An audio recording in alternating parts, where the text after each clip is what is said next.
The massive Niagara Gorge, famous for the beautiful Niagara Falls, forms the border between Canada and the United States.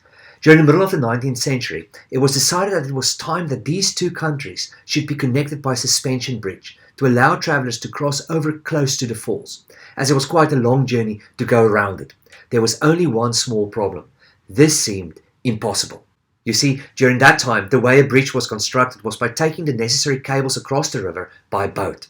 However, the spot that was chosen for the bridge was at a particularly turbulent part of the Niagara River, known as the Whirlpool Rapids, making it extremely dangerous to take the cables across.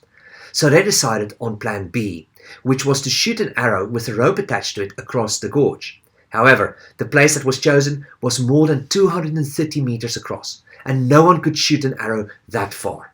Eventually, they decided that the best way to get the guide line across was to fly a kite from one side to the other. But who would be able to do such a thing? And that is when the bridge builders decided that they were going to have a competition, open to the public to see who could be the first to fly a kite across the Niagara Gorge.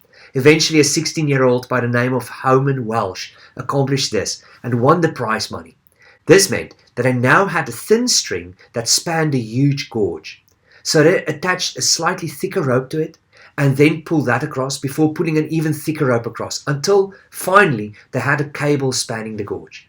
And from there, it was just a matter of time before Niagara Falls had its first suspension bridge. Sometimes we are also in a position where the distance from where we are to where we want to be seems almost impossible to bridge. So maybe we can all learn a lesson from these engineers. When it seems impossible, don't give up. Look at all your options and don't be afraid to think outside of the box or get outside help. And once you start working towards your goal, start small, maybe with only one small string, gradually building towards a steel cable. Who knows, before long you may have bridged a seemingly impossible gap and be exactly where you hoped you would be.